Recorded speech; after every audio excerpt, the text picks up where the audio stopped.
Saudara sekasih, kita sama-sama memasuki Minggu Paskah yang kedua, yang ditetapkan juga sebagai hari kerahiman ilahi. Dan kiranya apa yang menandai masa kegembalaan, masa pontifikal dari para Fransiskus diwakili di dalam suasana Paskah ini, yaitu dua kata kunci: sukacita dan belas kasih. Itulah dua kata kunci untuk mengerti dan memahami apa yang ingin digemakan oleh Paus Fransiskus dalam masa penggembalaannya yang tahun ini tahun ke-11. Dua kata kunci penting. Pertama-tama memang sukacita, dan itulah ciri penting sebagai murid Yesus. Maka kalau ini boleh, sekarang boleh, kalau Yesus tadi setiap kali bertemu menyapa para murid dengan damai sejahtera bagimu, ya dalam bahasa aslinya ya shalom, itu sapaan pertama. Maka mungkin kalau ditanya seperti biasa, kalau para motivator apapun acaranya, atau MC mengatakan, pembawa acara mengatakan, apa kabar? Biasanya jawab apa? Luar biasa, itu biasanya kan. Nah, kalau sekarang kita boleh sebagai orang Kristen Katolik, kalau ditanya, apalagi sudah merayakan Paskah dan mengalami Paskah, kalau ditanya apa kabar, jawabannya sukacita. Lah itu baru orang Kristiani itu. Itu mau digemakan oleh Paus Fransiskus. Ikut Yesus membawa sukacita. Jadi kalau orang ikut Yesus tapi tidak kehilangan, tidak mengalami sukacita, mesti ada yang keliru. Dan yang kedua yang disampaikan oleh Paus Fransiskus adalah bahwa nama lain atau wajah lain, wajah Allah yang ditampilkan dalam diri Yesus tidak lain, tidak bukan adalah wajah belas kasih, kerahiman ilahi, yang tadi digambarkan di dalam buah-buah Paskah. Disampaikan Yesus tiga hal. Yang pertama, damai sejahtera. Yang kedua, terimalah Roh Kudus. Dan ketiga adalah pengampunan atau belas kasih Allah. Nah, apakah tiga hal ini kita alami tidak itu? Sekarang apakah Anda mengalami damai sejahtera? Mengalami atau tidak? Apakah Anda mengalami juga sampai dituntun oleh Roh Kudus? Dan yang kita dengarkan adalah bacaan pertama sepanjang masa Paskah, yaitu dalam Kisah Para Rasul. Bagaimana para murid-murid itu mendengarkan tuntunan Roh Kudus yang tadi digambarkan di dalam bacaan pertama tadi. Itulah cara hidup jemaat perdana yang saya kira itu menjadi model kita semua. Digambarkan bahwa mereka bertekun sehati sejiwa, berkumpul, berdoa, memecahkan roti, dan saling berbagi.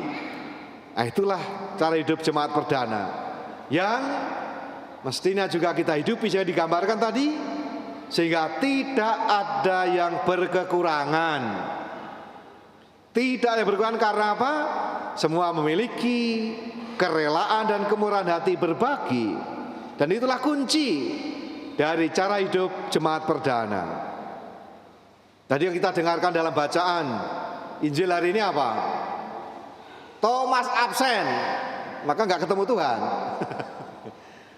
Jadi pertemuan, dinamika perjumpaan antar orang yang percaya pada Yesus itu penting.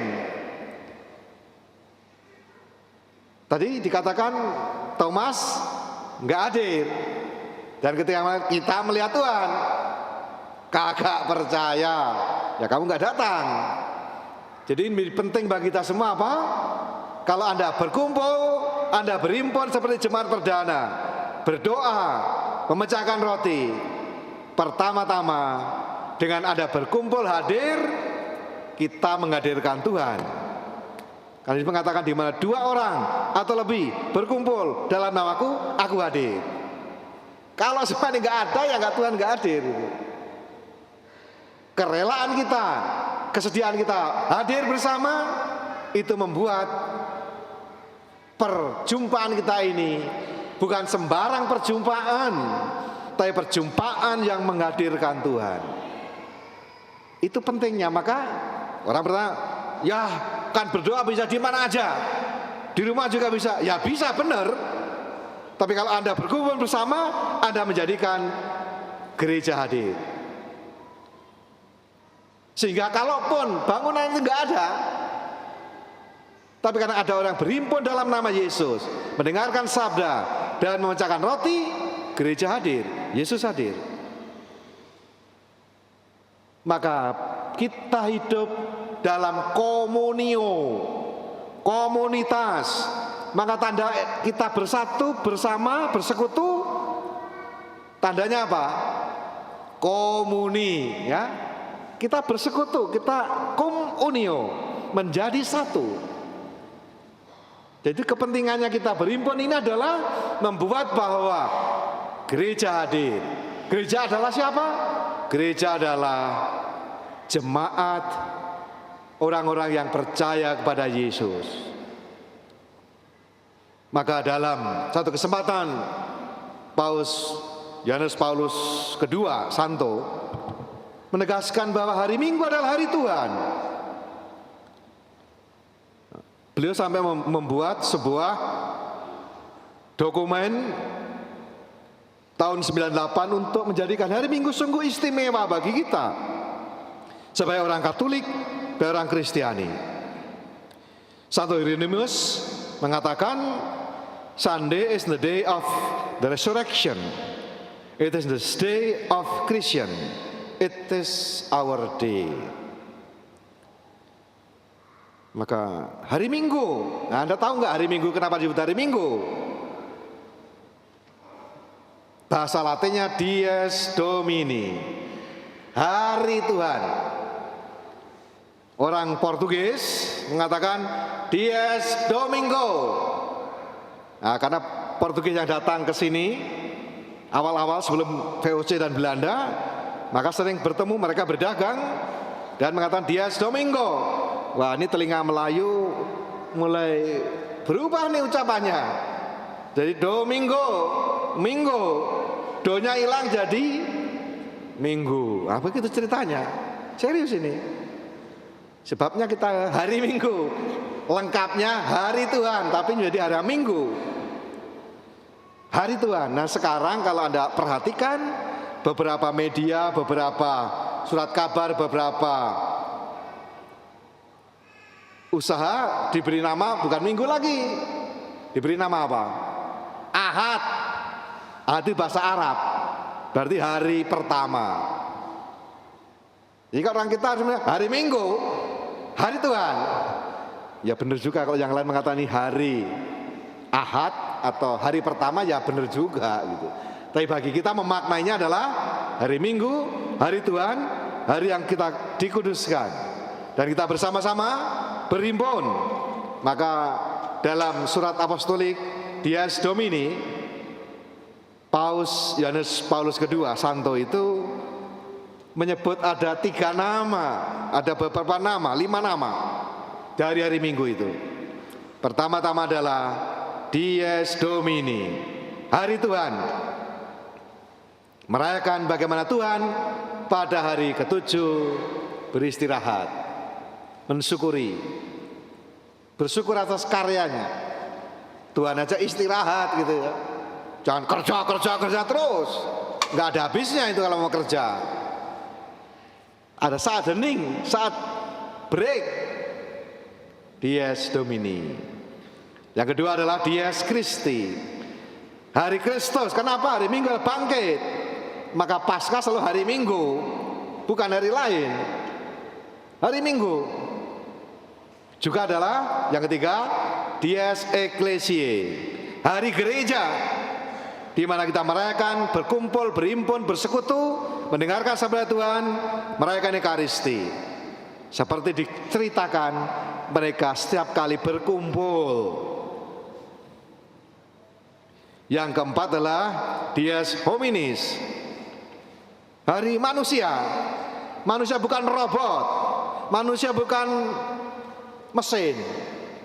Manusia butuh istirahat. Jadi ya ingat baik-baik ya, kerja bagus, kerja keras bagus, tapi Anda harus ingat bahwa kita manusia. Mesin itu muter terus sampai berhenti kalau apa? Kalau rusak maka turun mesin ya. Manusia apa mau begitu baru nanti kalau turun mesin masuk rumah sakit baru istirahat? Ya nggak usah ya. Pakailah waktu untuk juga istirahat, untuk memulihkan tenaga, untuk membangun semangat persaudaraan di tengah masyarakat, bersosialisasi.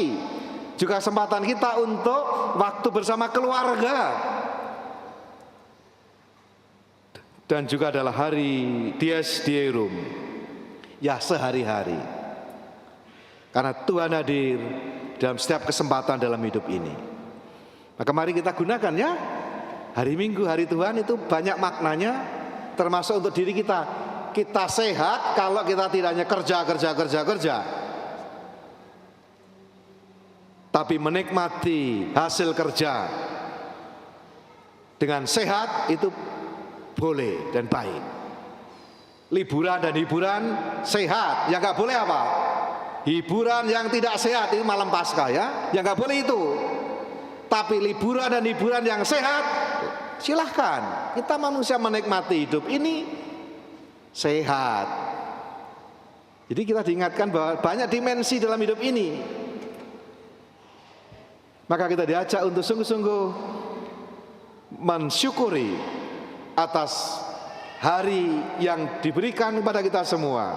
Untuk sejenak beristirahat, sejenak menyediakan waktu untuk keluarga, menyediakan waktu untuk Tuhan, untuk berdoa, untuk membangun kebersamaan. Karena itulah yang membuat kita sungguh boleh hidup di dalam shalom, damai sejahtera, baik kepada diri sendiri, baik kepada sesama, maupun kepada Tuhan. Dan diberikan dengan jelas bagaimana Tuhan secara istimewa menampakkan diri kepada Santa Faustina dalam gambar yang sekarang bisa kita lihat, keraiman ilahi itu. Bahwa Tuhan mencurahkan terus menerus belas kasih-Nya. Dan itu tegas sekali Paus Fransiskus. Tuhan tidak lelah mengampuni kita, memberikan belas kasih-Nya. Kita saja yang malas, kita saja yang mungkin takut, kita saja yang mungkin juga tidak berani datang kepadanya. Kita diajak untuk datang kepadanya, karena kita sadar setiap dari kita tidak lepas dari segala macam kerapuan. Dan yang paling penting adalah bahwa justru dengan itu kita diberikan daya kekuatan untuk senantiasa membaharui diri terus menerus. Dan itulah juga semangat Paskah, membaharui diri terus menerus, melangkah maju. Dan itulah sumber kekuatan kita semua. Pengalaman akan Allah yang berbelas kasih juga dialami oleh Thomas, menyentuh luka-lukanya, luka yang membuat ia mengalami betapa Tuhan sungguh rela disalib untuk keselamatanku. Maka dia lalu muncul pengalaman iman pribadi, ya Tuhanku dan Allahku. Maria Magdalena juga punya pengalaman lain. Dia mengatakan, aku telah melihat Tuhan. Murid Emmaus mengatakan lain lagi. Bukankah hati kita berkobar-kobar ketika menjelaskan kitab suci dan kita mengenali Dia yang bangkit ketika memecahkan roti? Nah, pertanyaannya adalah, Anda punya pengalaman apa? Pengalaman yang pribadi sehingga punya pengakuan iman yang orisinil, pengakuan iman yang personal, dan itu menjadi bagian dari kekayaan kita sebagai anggota komunitas. Maka kita simak apa yang disampaikan Paus Fransiskus. Biarlah dan bukalah hatimu agar Tuhan mengisi hatimu dengan kebaikan dan belas kasih-Nya. Kalau kita diisi, mengalami kebaikan dan belas kasih Tuhan, kita pun juga moga-moga juga menjadi orang-orang yang memiliki belas kasih, bela rasa kepada sesama. Mari kita merahmat Tuhan supaya kita boleh mengalami belas kasih-Nya. Supaya dengan demikian kita juga mampu murah hati, berbelas kasih, berbela rasa kepada sesama kita, sehingga apa yang dialami oleh jemaat perdana tidak ada yang berkekurangan karena saling berbagi, bukan serakah. Nah, kita sekarang ini melihat berita yang menghebohkan dan mengejutkan, ya. Itu duit segitu banyak bagaimana caranya itu ya? Kalau saya dibagi-bagi, orang sudah pada sejahtera ini. Orang-orang yang tega untuk berbuat korupsi itu loh. Maka Paus dengan keras, orang-orang yang seperti itu